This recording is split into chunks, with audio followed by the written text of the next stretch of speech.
Então, a gente vai começar, as pessoas vão entrando, a gente já vai começando, já temos a Érica aqui. Boa noite a todos, a todas que nos verão depois, né? A Érica aqui já está aqui com a gente. Eu estou olhando aqui o WhatsApp para ver as dúvidas que vocês colocaram, e aí, Érica, eu vou começar com a dúvida que você colocou, já que você está aqui ao vivo, e depois a gente segue com as outras, e tem uma bem interessante aqui que eu quero partilhar documento com vocês. Então, a Érica colocou quantas calorias uma criança de 1 ano e 6 meses deve consumir, e uma criança nessa idade deve consumir quantas refeições, se pode consumir alimentos entre as refeições. Então, Érica, existe um número de calorias, mas a gente não usa isso como referência. Por quê? Porque nem toda criança é igual, nem toda criança tem a mesma velocidade metabólica. Então, embora a gente pegue manuais aí, manual da Sociedade Brasileira de Pediatria, eles vão colocar quantas colheres vai dar de arroz, de feijão, enfim, dessas coisas. Mas veja só, tem criança que vai aceitar aquela porção recomendada, tem criança que aquilo é pouco, tem criança que aquilo é muito. Então, a gente engessar um número de calorias, a gente pode incorrer em erro. O que a gente faz? A gente observa se a criança está ganhando peso. E, acima de tudo, consumindo os alimentos na sua forma mais integral, natural, sem alimento ultraprocessado, que eu sei que, no seu caso, você não oferece para o seu filhinho, né? Mas eu posso, por exemplo, atingir um valor calórico com um alimento de baixa qualidade nutricional. Vamos pegar, por exemplo, eu posso dar Cheetos para a criança, que vai ter um valor calórico, mas não vai ter um conteúdo nutritivo, tá? Então, a gente falar simplesmente em caloria, a gente tem que falar de calorias provenientes da onde, né? E o ganho de peso é a nossa principal referência, o nosso principal balizador de como que a criança está evoluindo. Porque a premissa é a seguinte: se a criança ingere a quantidade de calorias que ela precisa, para o corpo dela precisa, ela vai ingerir, e obviamente, de novo, né? Vou reforçar, com alimento de verdade, com comida de verdade. Ela necessariamente vai atingir o teor proteico, o teor de vitaminas e minerais. Eu posso errar nas fibras, porque eu posso dar um alimento bom, mas aí eu dou do alimento. Não, isso que eu ia falar não é muito verdade, porque se eu dou legume, eu posso não dar verdura, mas tem fibra no legume. Então, eu ia falar que poderia não atingir fibras, né? Mas não é verdade. Uma coisa que a gente incorreria em erro para crianças e também em adultos é se a gente optar por alimentos que têm baixo teor proteico. No grupo da semana passada, eu estava explicando que no reino vegetal, todos os alimentos, exceto o açúcar, mel, melado e derivados, e os óleos, não tem proteína. O resto tudo tem. As leguminosas, os cereais, as verduras, as frutas, os legumes, as batatas, as castanhas. Porém, o teor varia. Então, hipoteticamente, que eu dei esse exemplo a semana passada, se a gente fizer uma refeição só durante o dia, imaginando assim, durante 24 não, porque a gente não come 24 horas, mas nas horas que a gente está acordada, durante todo o dia, se eu comer só fruta, eu não atinjo a minha necessidade proteica. Eu posso atingir minha necessidade calórica, mas eu não atinjo a proteica, porque o teor de proteínas presentes nas frutas é baixo, na casa aí de 5%. Se eu comer ao longo do dia só batata, inhame, cará, mandioca, eu também não atinjo o meu teor proteico. E assim, é uma condição muito como que eu vou dizer, muito específica ou muito rara, alguém só comer fruta o dia inteiro ou alguém só comer batata. E imagino que seja uma coisa pontual, assim, eu não estou bem do estômago, eu vou comer só uma batatinha cozida, assim. Mas isso, se eu fizesse consistentemente, ou se eu oferecesse só isso para uma criança, eu incorreria num erro ou num risco de não oferecer uma carga proteica adequada. Agora, se eu coloco cereais, como eu sempre ensino vocês a montar pratinho, 1/3 de cereais, 1/3 de leguminosas e 1/3 de verduras e legumes, qualquer que seja o volume que a criança coma, estando a criança em bom estado de saúde, porque se ela estiver doentinha, ela pode comer menos, ela pode não comer. Estou falando de condições normais. Ela vai atingir o valor calórico que ela precisa e vai atingir o valor de todos os nutrientes. Claro que tem nutrientes que a gente sabidamente precisa suplementar em crianças, como, por exemplo, o ferro, que tem recomendação de suplementação por pelo menos até o 2º ano de vida. A vitamina D, se a criança não está exposta todos os dias ao sol. E no caso das pessoas vegetarianas, já é bem determinado que a gente faz a suplementação de B12. O resto não precisa suplementar. Aí são casos muito pontuais e muito específicos, tá? Então, de novo, eu não acho que vale a pena. Na verdade, não sou eu que estou falando, né? Não sou eu que estou achando. É um consenso nosso de médicos e nutricionistas, né? Pediatras e nutricionistas, não trabalhar com o cardápio montado e com número de calorias contadas para crianças pequenininhas, especialmente assim, crianças muito pequenas, como você citou aí, Isaac, né? Como é o nome dele? Isaac? Ele está com 1 aninho e meio, né? Então, ele é muito pequenininho, tá? E, assim, sobre a sua pergunta, quantas refeições uma criança faz? De novo, depende da rotina da criança. No mínimo, ela vai, no caso de uma criança que mama no peito, né? 1 ano e meio, no caso dele. No mínimo, almoço e janta vai fazer. Vai fazer uma refeição na manhã, que pode ser um café da manhã ou um lanche da manhã. Porque às vezes a criança pode acordar e mamar e não ter vontade ou apetite para comer algo mais além do leite materno ou da fórmula infantil. Na fórmula é até um pouco mais comum ou mais fácil da gente ajustar, porque não é livre demanda, né? Embora possa ser livre demanda, na mamadeira é uma coisa, às vezes, um pouco mais cartesiana, porque o peito não tem só a função da nutrição, né? Tem outras funções.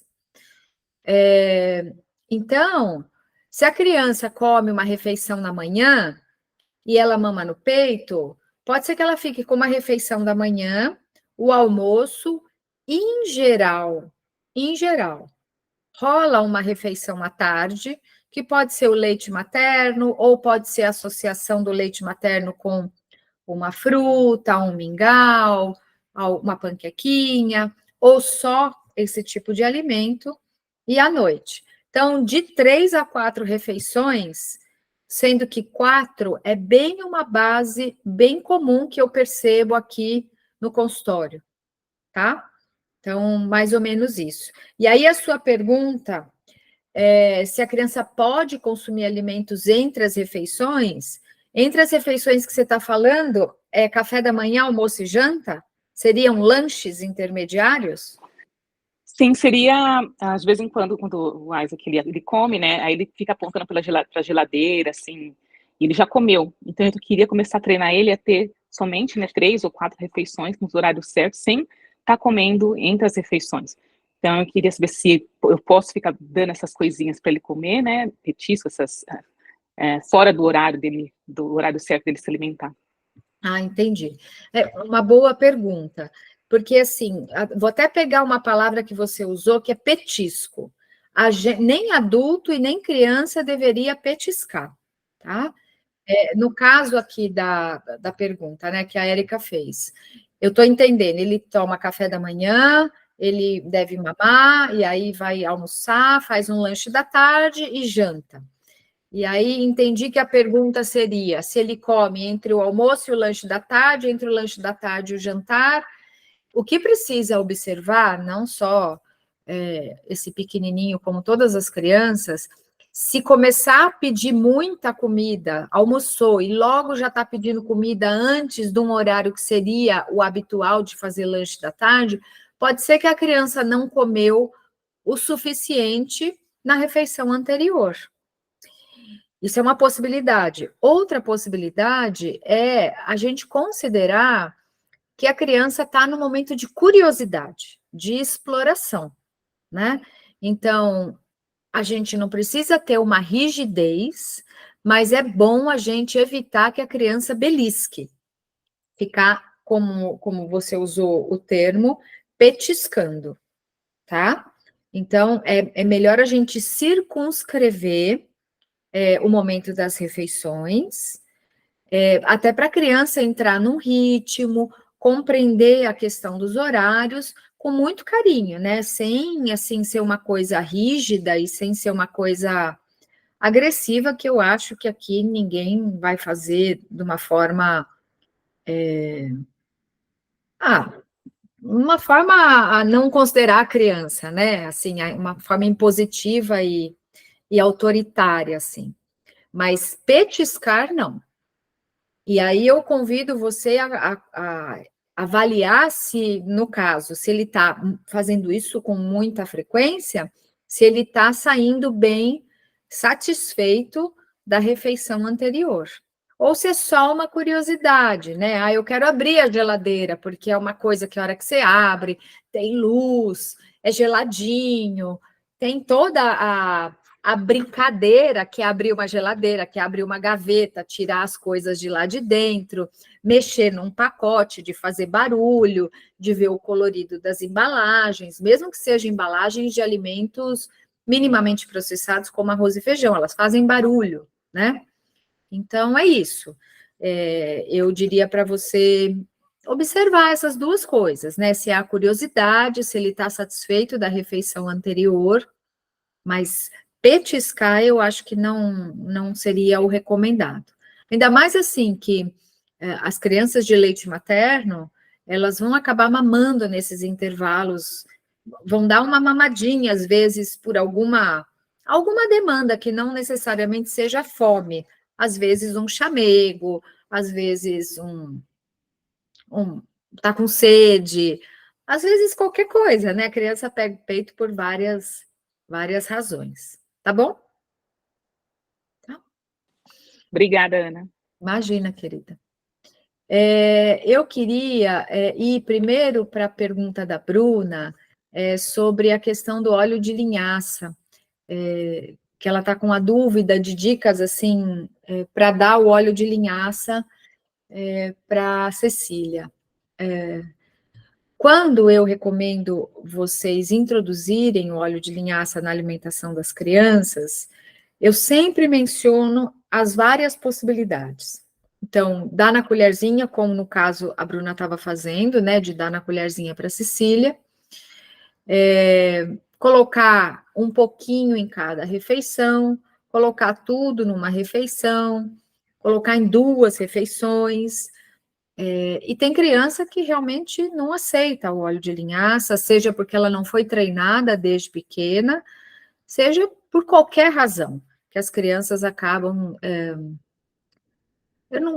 eu vou usar essa palavra porque eu não estou achando outra, né? Se tornarem seletivas ou resistentes ao consumo de determinado alimento num determinado período da vida. Isso acontece com todas as crianças, até as crianças que comem, assim, que têm uma boa aceitação, um bom repertório, isso pode acontecer.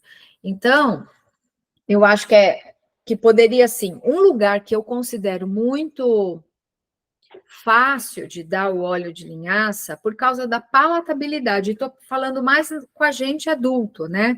A gente que tem um paladar mais bagunçado, assim, com muita interferência. As crianças, se elas são acostumadas desde pequenininha, elas acabam não tendo vícios de paladar como a gente tem.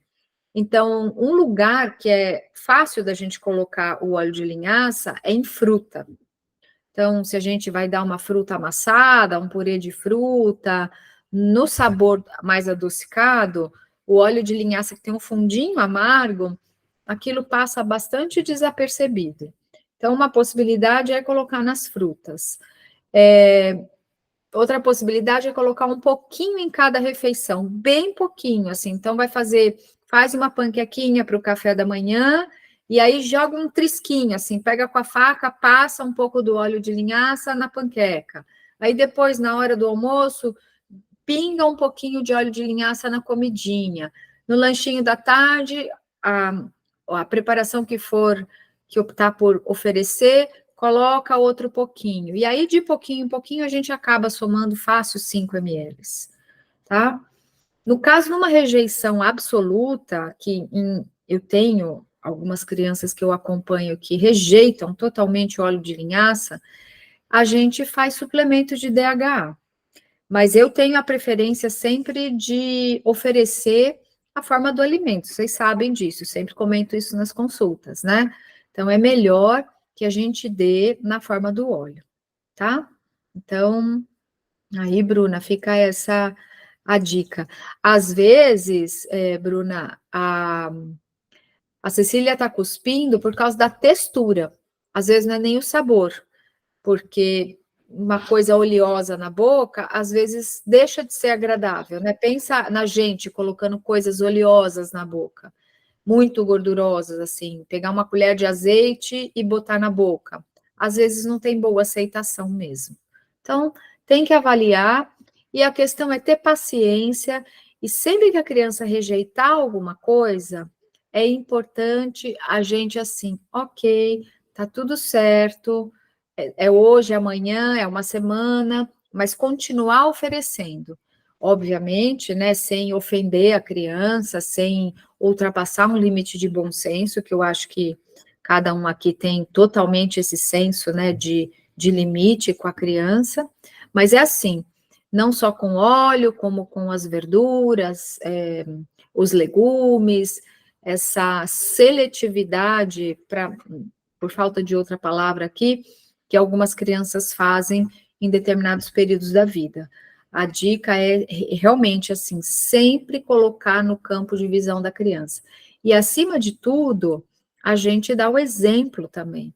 Então, os nossos filhos, netos, sobrinhos, vão ver a gente colocar esse alimento, por exemplo, no caso do óleo de linhaça, eu ponho óleo de linhaça na minha comida e vou comendo, e a criança vai observando.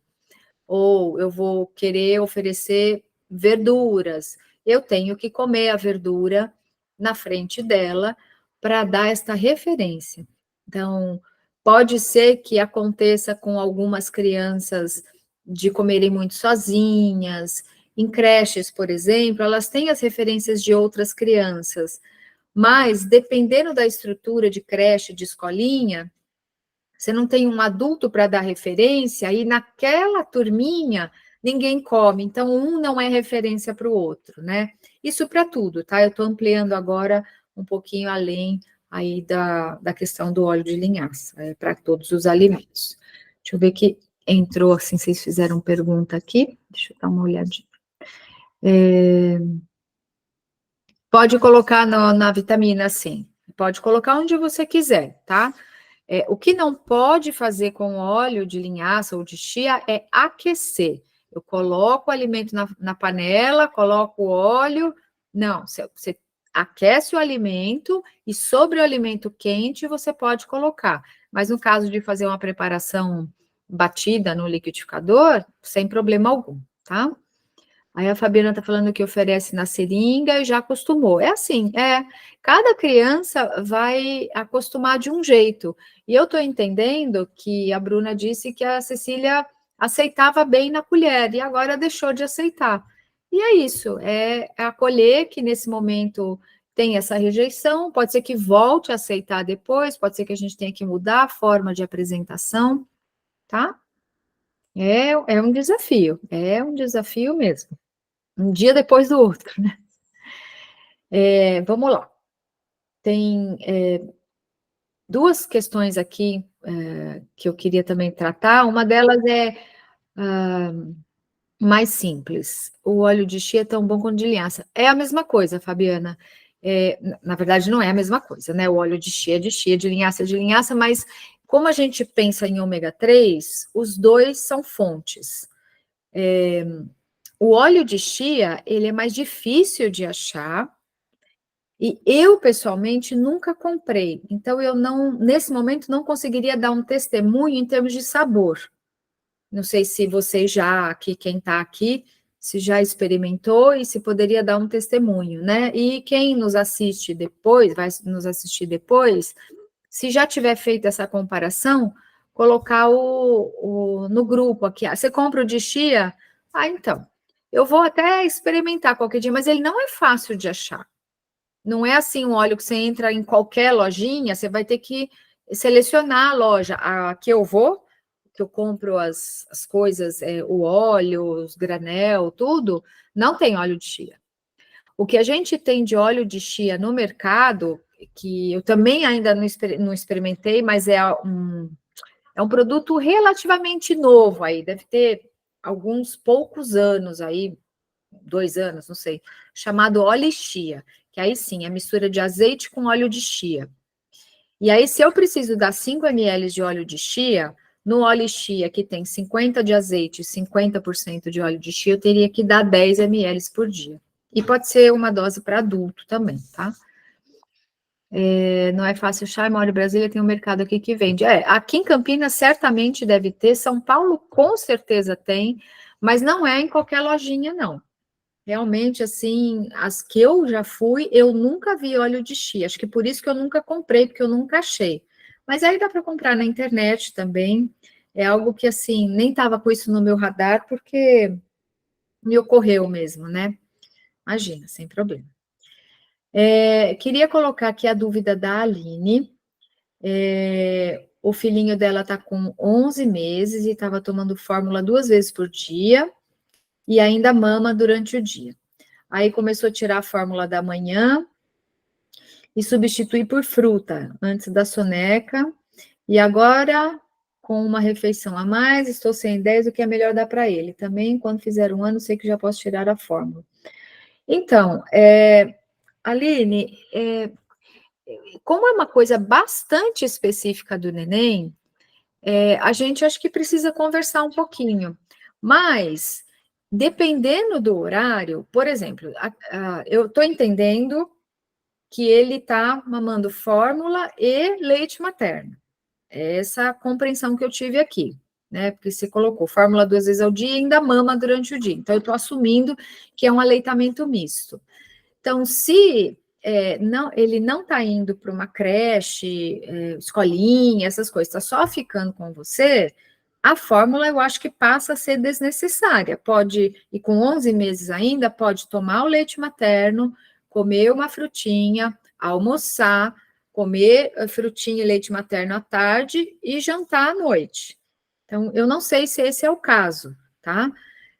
Depois de 1 ano, a fórmula não é mais obrigatória, mas a retirada dela precisa ser avaliada dentro de um conjunto, tá?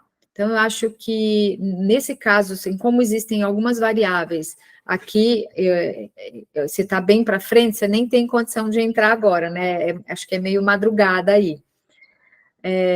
Você depois me escreve, que aí eu consigo te orientar melhor. Mas se a gente puder dar uma resposta um pouco mais genérica aí, que possa atender outras crianças, nesse esquema, né? Se está usando aleitamento misto, fica um pouco mais fácil de tirar, porque tem leite materno de backup aí, na verdade a fórmula é o backup, mas usando esse exemplo, e a gente pode usar, assim, de tirar nos lanchinhos intermediários, até porque a gente não usa a fórmula depois do almoço e depois do jantar, né? Imediatamente depois, às vezes usa a fórmula para dormir só, bem na hora da sonequinha final aí, tá bom? Então, até assim, vendo o finalzinho da sua pergunta aqui, se faz uma substituição abrupta ou gradual. Eu acho que dá para fazer as duas coisas, né? Tem que realmente avaliar o contexto de como que está a estrutura alimentar. Então, me escreve que eu te ajudo a pensar sobre isso, tá bom? E aí, tem uma pergunta aqui da Daniela, que essa eu gostaria, até separei um material aqui para partilhar com vocês. Deixa eu só colocar isso aqui para cá, para eu continuar olhando aqui. A pergunta dela é a seguinte: gostaria de saber se alguém poderia indicar estudos científicos que mostram os malefícios do açúcar para crianças menores de 2 anos. Descobri que andam oferecendo alguns alimentos contendo açúcar para bebês na creche da minha filha. Vou conversar com a diretora. Como não sou especialista, gostaria de estudos para fundamentar os argumentos e mostrar que a restrição é algo que você deve ser levado a sério. Gente, isso é muito sério. Isso que a Daniela está trazendo aqui, que trouxe no grupo, eu já atendi, assim, algumas mães, seja na própria consulta, seja em perguntas pelo e-mail, de instituições, creches ou escolinhas, oferecendo alimentos processados, açúcar, para crianças pequenas, assim, no caso dela está com... eu não sei quanto que ela tá, ela não falou aqui. Mas assim, 1 ano e pouquinho, 1 ano e meio, né? Então, eu separei aqui para mostrar para vocês, não precisa de estudo, basta a palavra do Ministério da Saúde. Eu vou colocar aqui para vocês olharem e depois eu vou mandar aqui no grupo para vocês verem e usarem isso como referência, tá? Deixa eu ver aqui, compartilhar. Então, vejam só. Aqui é o Guia Alimentar para Crianças Brasileiras Menores de 2 anos, tá? Eu cheguei na página aqui, essa é a página 104, depois eu mostro a capa para vocês. Tá aqui, ó. Deixa eu fechar isso aqui que vai tirar. Açúcar.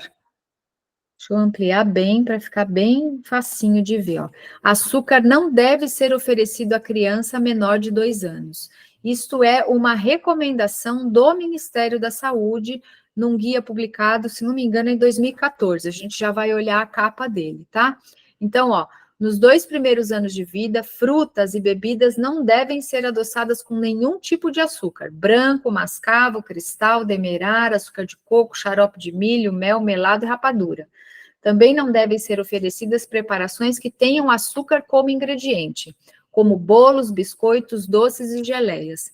Veja só, como isso é importante. Aí, tá falando, o açúcar tá no refrigerante, ultraprocessados, e por aí vai, tá?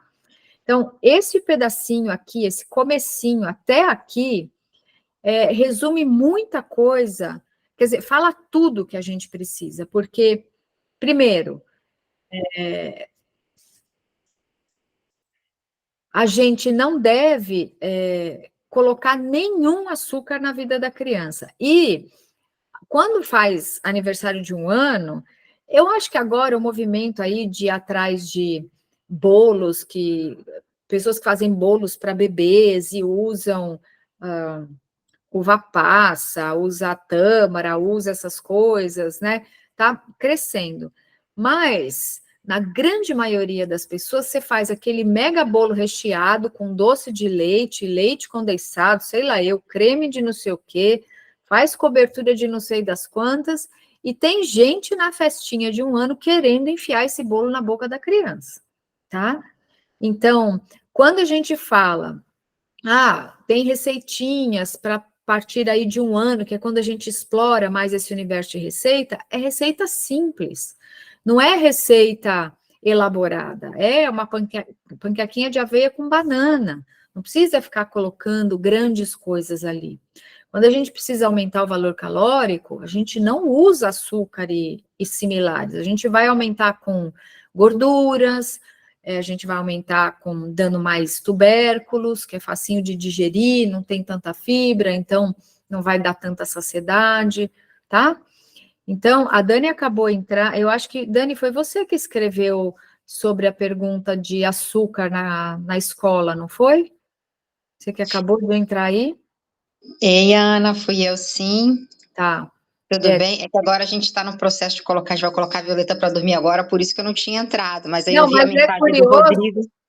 curioso porque eu acabei de ler a sua pergunta e estou exatamente mostrando que você pediu estudo, está aqui, ó. Não é um estudo, é um documento do Ministério da Saúde.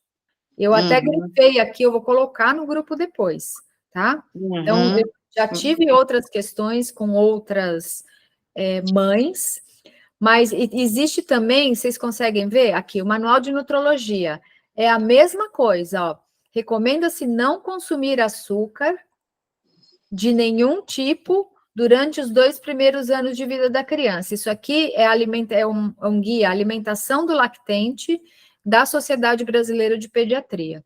Aqui tá, recomenda-se não consumir. Aqui no guia alimentar tem uma afirmação: açúcar não deve ser oferecido para criança menor de 2 anos, tá? Então, não só o açúcar, como não dá preparações que colocou um pouquinho de melado, um pouquinho de mel.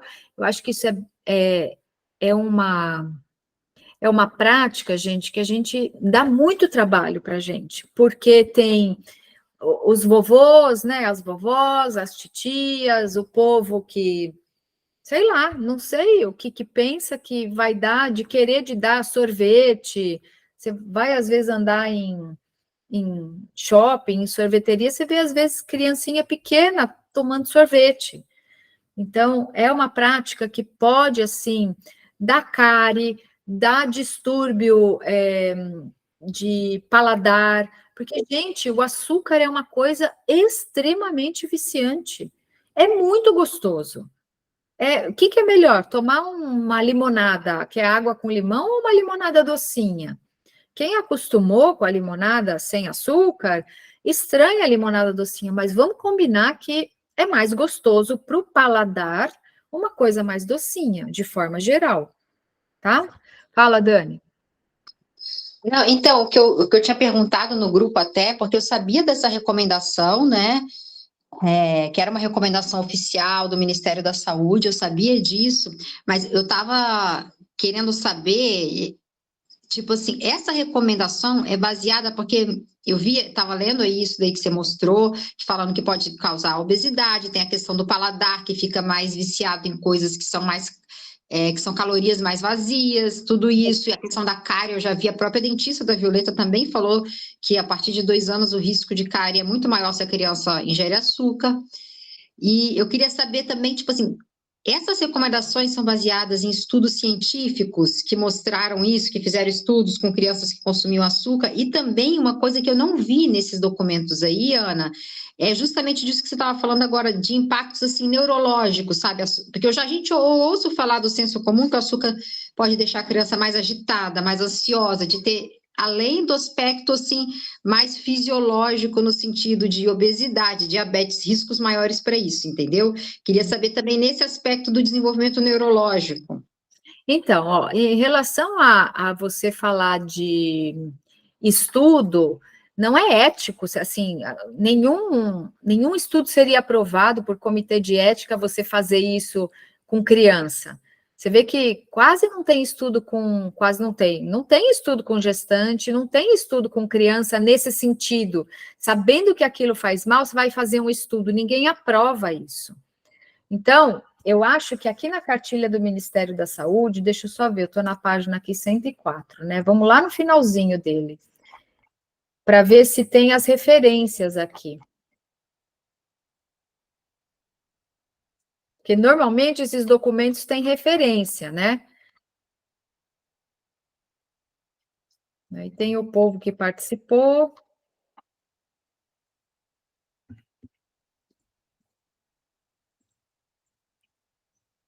Aí eu acho que não tem as referências, mas, por exemplo, aqui no começo do guia, deixa eu pegar no comecinho do guia, tem os 10, não sei se é aqui no guia ou se é no manual da pediatria, que tem os 10 passos para alimentação saudável. E esses 10 passos estão em consonância com a Organização Mundial de Saúde.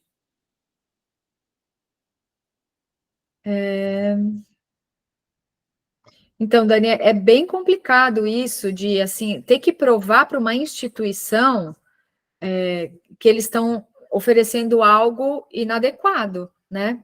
Só esse documento do Ministério da Saúde já deveria valer, assim, não precisaria de outro documento. Deixa eu achar os 10 passos aqui, que ele está nesse documento aqui. Está bem no comecinho, ó. Passo 8, deixa eu ver. Não deve se adicionar alimentos ultraprocessados ou com adição de sal, açúcar e baixa qualidade nutricional. Não aqui, ó. Passo 8. Não se deve adicionar sal no preparo da papa da alimentação complementar. A gente não usa mais a palavra papa, né? Eu uso comida de panela, como vocês sabem. Refeição... Ah, não me lembro como é que é. Alimento cozido, não me lembro. Para lactentes até 12 meses e após essa idade usar sal com moderação. A recomendação feita por este pesquisador, alimentos ultraprocessados ou com adição de sal, açúcar e baixa qualidade nutricional não devem ser oferecidos aos lactentes de 0 a 2 anos. Além de reduzir o apetite da criança e competir com alimentos nutritivos, estão associados a anemia, excesso de peso e alergias alimentares. Então, eu mando, assim, esse é um documento mais técnico, tá? Esse é um documento que a gente paga para receber, esse aqui da Sociedade de Pediatria. Esse guia alimentar, ele está aberto aqui, então é de acesso público, qualquer pessoa pode baixar, tá? 104, né, que estava na página. Então, Dani, não tem como, assim, eu dar um estudo para você e falar que usa esse estudo, usa o guia alimentar para criança até 2 anos. Essa é a sua base, esse é a sua maior recomendação. E sobre essa questão neurológica, isso eu teria que pesquisar mesmo. Se tem algum estudo, não sei. A gente vê psicólogo falando, a gente vê essa relação do açúcar com a excitação, esse lugar que aumenta a serotonina e depois ela baixa, né? Aumenta o cortisol, porque aumenta a insulina. A insulina que tem esse papel neuronal também. Mas é isso, assim, é uma argumentação que é curioso, né? Você tem que argumentar isso dentro de uma instituição que cuida de criança pequena. Mas, enfim. Alguma outra pergunta em relação a isso? Assim como você, Dani, outras mães já tiveram esse tipo de problema. Eu já vi creches oferecendo para a criança de 1 ano pão francês. 1 ano e 2 meses o menininho estava comendo pão francês. Então, é bem difícil isso. Você já fala, Rô, um minutinho. Eu atendi uma família, né? Eu já acompanhei as 2 gestações e as crianças estão num colégio muito caro em São Paulo, né? Tem essa família que tem essas crianças num colégio de ponta aí. E ela começou a me dar o cardápio das 2 crianças, a menina acho que está com 5 anos e o menino com 1 ano e pouquinho, não, 2 anos, mais ou menos. É de cair o queixo ali, é coisinha empacotada mesmo, tipo suco de caixinha Del Valle, bolacha, tudo isso é oferecido para criança, quase não tem hortaliça no cardápio, é realmente assim, uma escola cara, de renome, com uma baixíssima qualidade nutricional no seu cardápio. E esses cardápios, eles são feitos por nutricionista, isso é que é pior, assim. São colegas, o cardápio é assinado por um colega, que normalmente tem o que a gente chama de responsabilidade técnica pela instituição. Fala, Rodrigo. Boa noite, pessoal. Gostaria de compartilhar com vocês um pouco de um trabalho que a gente fez em 2022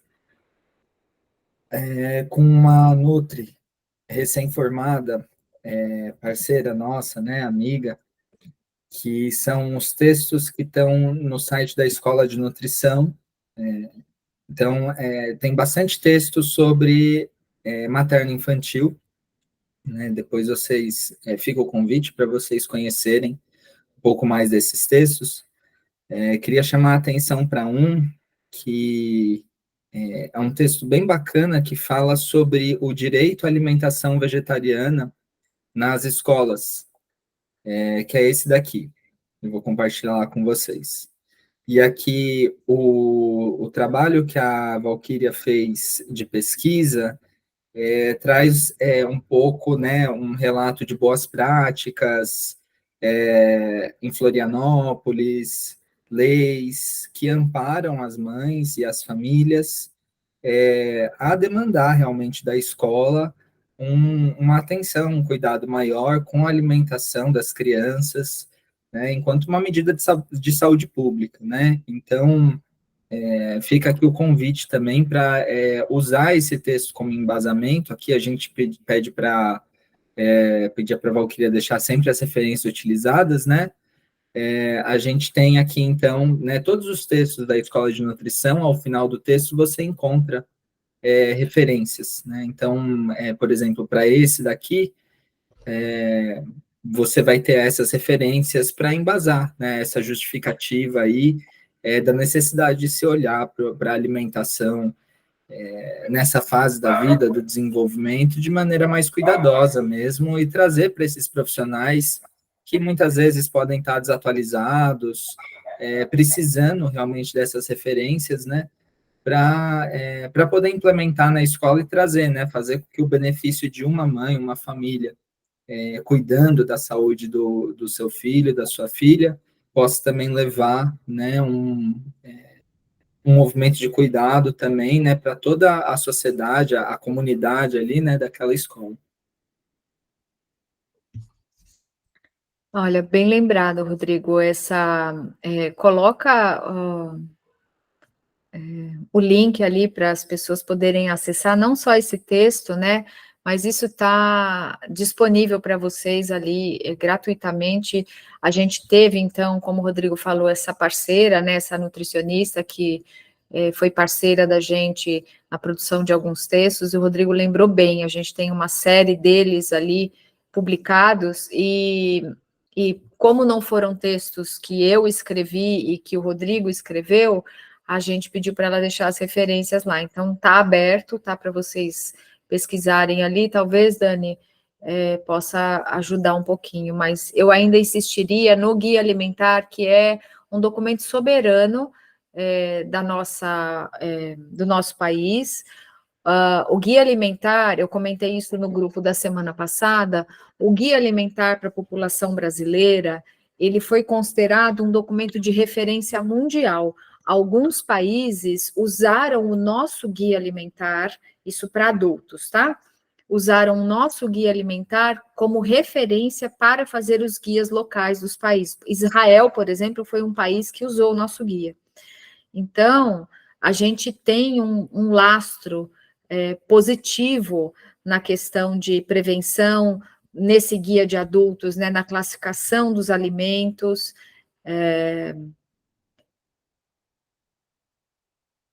alimentos in natura, minimamente processados, alimentos processados, que até aí dá para a gente dar para as crianças, mesmo crianças pequenas, como no caso aí da Violeta e de todas as outras, né? Quando a gente fala alimento processado, eu não estou falando de um alimento proibido, assim. O alimento processado vai ser um alimento in natura ou minimamente processado que acabou usando algum artefato. Por exemplo, um pão é um alimento processado. Só que eu não vou dar um pão para uma criança de 1 ano e meio. Eu posso dar um pão que eu fiz em casa, pegar uma farinha, fazer uma panquequinha, tudo. Eu vou evitar dar algum que tenha conservante, que tenha essas coisas. O que eu não devo dar de jeito nenhum são alimentos ultraprocessados. E quanto mais a gente postergar a entrada, a oferta de alimentos assim que precisaram de algum processamento para a criança, é melhor. Quanto mais para frente, melhor. Diga, Dani. Tá no mudo.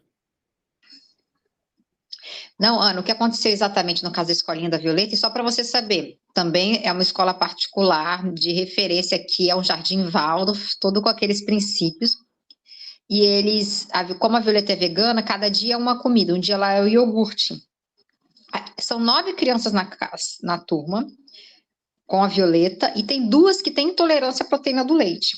Então já estavam lá, a Violeta foi a última a entrar. E aí a primeira professora falou, então, para essas 2, a gente dá um iogurte industrializado, isto é, já é um ultraprocessado, que tem uma leve adição de açúcar. A gente conversou com os pais dessas crianças de menos de 2 anos, e eles falaram que tudo bem. A gente pode ser isso para a Violeta? Eu falei, não, por mim não tá tudo bem. Indiquei uma marca aqui de Floripa que faz um totalmente natural sem açúcar. Não providenciaram, na semana seguinte falaram, então, tem esse iogurte que a gente dá, as crianças aceitam, os pais falaram que tudo bem. Aí eu falei de novo, olha, para mim açúcar é inegociável, entendeu? Aí que aconteceu? Aí na outra semana foi lá, não tinham providenciado nada ainda. E aí eu fiquei bem chateada, porque não é só a escola tentando me convencer, tentando convencer os pais, entendeu? Sendo que a escola tinha que fazer o papel oposto, tinha que estar orientando, não tinha que estar tentando convencer os pais a dar um alimento com açúcar, entendeu? Porque eles sabem, entendeu? Eu vou chegar lá, óbvio que eles sabem que essa recomendação, são pessoas bem informadas, mas eu vou falar para reforçar. E aí foi por isso, eu pedi para conversar com a diretora, eu vou lá conversar na sexta, mas assim, sabe, a Violeta está em adaptação, e é bem chato nesse processo, eu tenho que ficar preocupada e não, sabe, uma coisa que não deveria ser uma preocupação nesse momento, e que eu não esperava. E eu sei que eles também oferecem melado para as crianças, e aquilo, se os pais deixam, oferece, por você tudo bem? Eu falei, não, por mim não é tudo bem, entendeu? Eu acho assim, é uma turma de crianças de 6 meses a 2 anos e meio.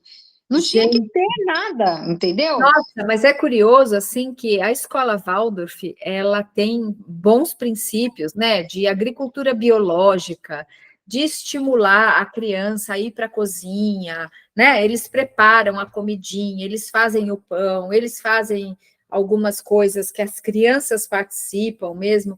É curioso, né, uma escola Waldorf fazer desculpa a palavra, uma presepada dessa, assim, sabe? Realmente é lamentável, Dani, é lamentável mesmo, mas é isso, né? Os pais, então, assim, onde que estão esses pais que estão permitindo? E vejam, gente, vocês que estão aqui são pessoas de mais consciência. É curioso, assim, que não chega para mim gente que é sem noção. Eu não sei, assim, eu acho que é uma bênção que eu tenho de poder trabalhar com pessoas, assim, com pais como vocês, assim, que têm consciência das coisas. Eu juro para vocês, eu acho que eu nunca tive um casal de pais, assim, que querem dar açúcar para a criança, que eles ficam assim, como é que eu vou falar para a avó não dá, a escola não dá? É curioso mesmo, né? Mas a realidade lá fora é muito diferente, é muito diferente. Esses dias eu fui numa sorveteria aqui, juro para vocês, era um bebê que devia ter 1 ano e pouquinho, 2 anos, vamos colocar, 2 anos tinha aquela criança. Ela estava sozinha, com um sorvetão, assim, de massa, comendo. É muito difícil, é muito complicado, assim, a nossa cultura para o açúcar é uma cultura muito contaminada. No outro grupo, eu não sei aí quem que está no outro grupo, se vocês assistiram, a gente falou um pouco sobre os documentários que estão agora disponíveis na Netflix, e que trazem, assim, informações muito legais, né? Rodrigo, você lembra o nome dos documentários? Aquele do intestino. Chama Os Segredos da Alimentação. Os Segredos da Alimentação. Esse é o último documentário que saiu. É um documentário que fala sobre distúrbios aí da microbiota, né? Ou como deixar uma microbiota melhor. E o começo é interessante porque eles contam como que a criança intraútero é completamente estéril. E ela, ao nascer, especialmente a criança que nasce por parto vaginal, tem a colonização, né? O microbioma dela começa a ser composto. E aí, todas as alterações que a gente tem por comportamento alimentar e de estilo de vida também, que vão mudando esse microbioma e adoecendo as pessoas. Então, oferecer açúcar muda esse microbioma e tende a adoecer a criança, né? A criança e transformar essa criança num adulto com problema.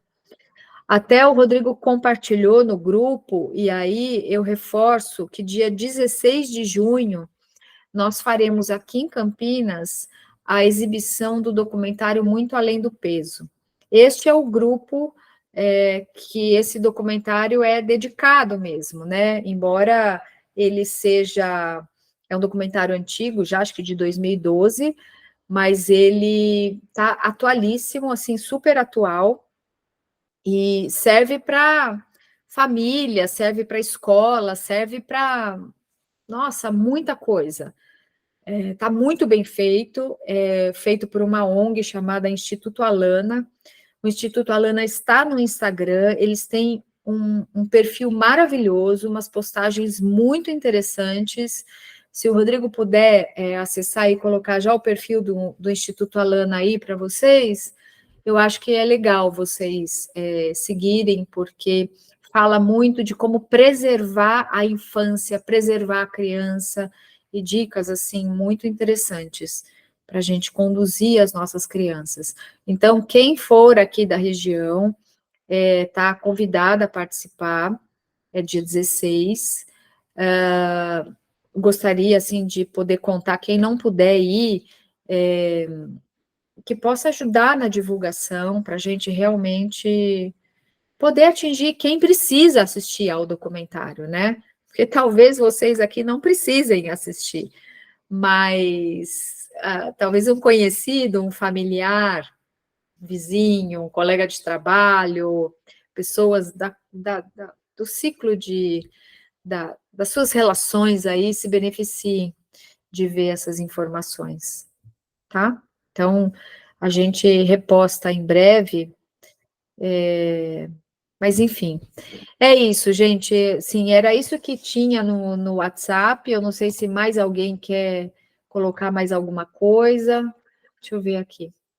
O Rodrigo já andou colocando, já foi colocando as coisas aqui, né? Beleza. Muito Além do Peso, Instituto Alana. É isso, gente. Alguém mais tem alguma dúvida, alguma pergunta? Porque não veio nada no WhatsApp. Então, eu estou aqui disponível para tirar mais dúvidas. Lembre-se, gente, as crianças em algum momento vão ficar resistentes a comer determinados alimentos. Algumas crianças ainda não têm dentição para mastigar, por exemplo, as verduras, e elas cospem.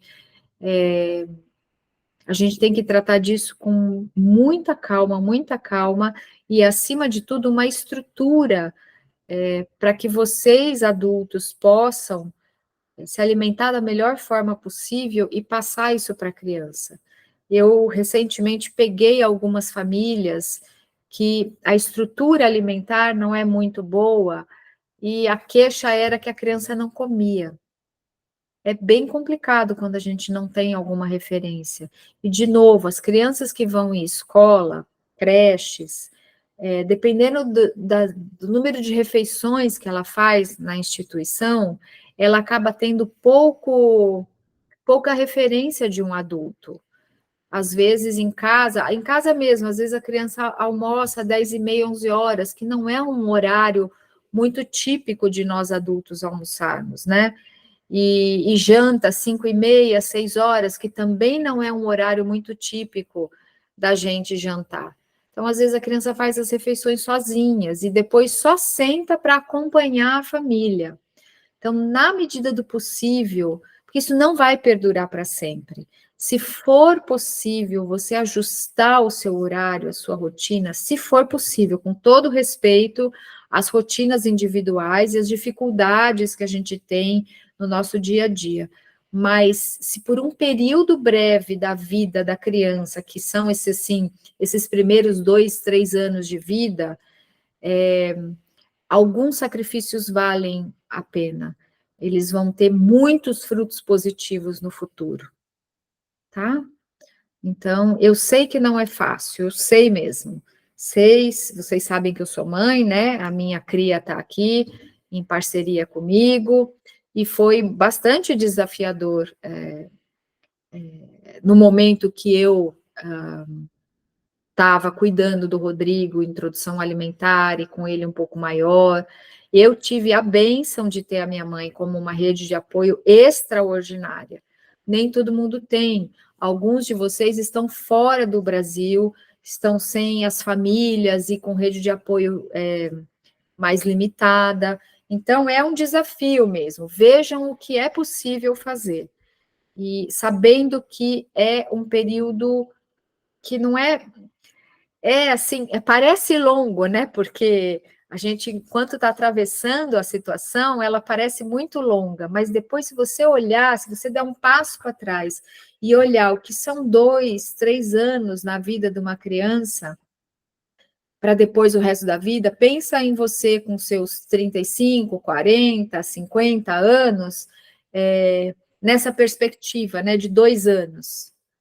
Então, sempre que possível, ajustem as rotinas aí para beneficiar a criança ao máximo possível, porque depois que passou essa janela de oportunidade, eventualmente, se a gente não conseguiu alguns ganhos, a gente pode ter um pouquinho mais de desafio. Tá bom? Então, se ninguém tiver mais nenhuma pergunta,